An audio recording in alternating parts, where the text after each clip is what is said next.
भक्त थे, वे भगवान राम को मानते थे। कहते हैं यदि भगवान से निकट आना है तो उनसे कोई रिश्ता जोड़ लो। जहाँ जीवन में कमी है वहीं ठाकुर जी को बैठा दो, वो जरूर उस संबंध को निभाएंगे। इसी तरह संत भी भगवान राम को अपना शिष्य मानते थे।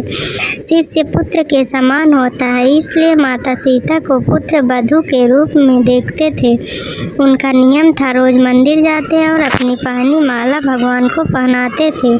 पर उनकी यह बात मंदिर के लोगों को अच्छी नहीं लगती थी। उन्होंने पुजारी से कहा, ये बाबा रोज मंदिर आते हैं और भगवान को अपनी उतारी हुई माला पहनाते हैं। कोई तो बाजार से खरीद कर भगवान को पहनाता है और ये अपनी पहनी हुई भगवान को पहनाते हैं। पुजारी जी को सबने भड़काया कि बाबा की माला आज भगवान को मत पहनाना।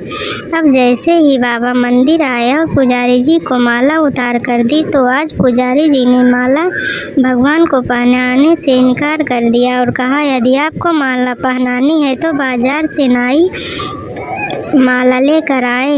ये पहनी हुई माला ठाकुर जी को नहीं पहनाएंगे। वे बाजार गए और माला लेकर आए। आज संत मन में बड़े उदास थे। अब जैसे ही पुजारी जी ने नई माला भगवान श्री राम को पहनाई, तुरंत वह माला टूट कर नीचे गिर गई। उन्होंने फिर जोड़ कर पहनाई, फिर टूट कर गिर पड़ी। ऐसा 3-4 बार किया, तब भगवान ने माला स्वीकार नहीं की। तब पुजारी जी समझ गए कि मुझसे बहुत बड़ा अपराध हो गया और पुजारी जी ने बाबा से क्षमा मांगी। संत सीता को बहू मानते थे, इसलिए जब भी मंदिर जाते पुजारी जी सीता जी के आगे विग्रह के आगे पर्दा कर देते थे।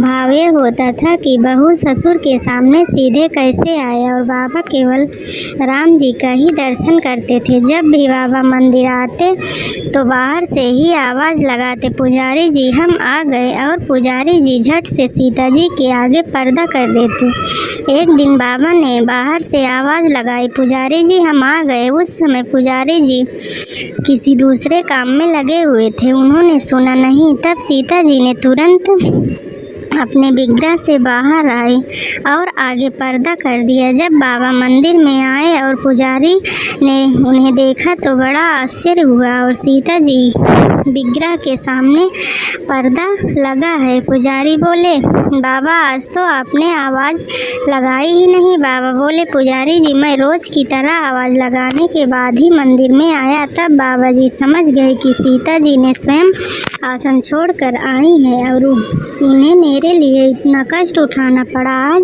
से हम मंदिर में प्रवेश ही नहीं करेंगे। अब बाबा रोज मंदिर के सामने और बाहर से ही आवाज़ लगाते, अरे चेला राम तुम्हें आशीर्वाद, अरे चेला राम तुम्हें आशीर्वाद है, सुखी रहो, और चले जाते। सच है, भक्त का भाव ठाकुर जी रखते हैं और उसे निभाते। चलो मन वृंदावन की ओर, प्रेम के रस जहाँ छलक।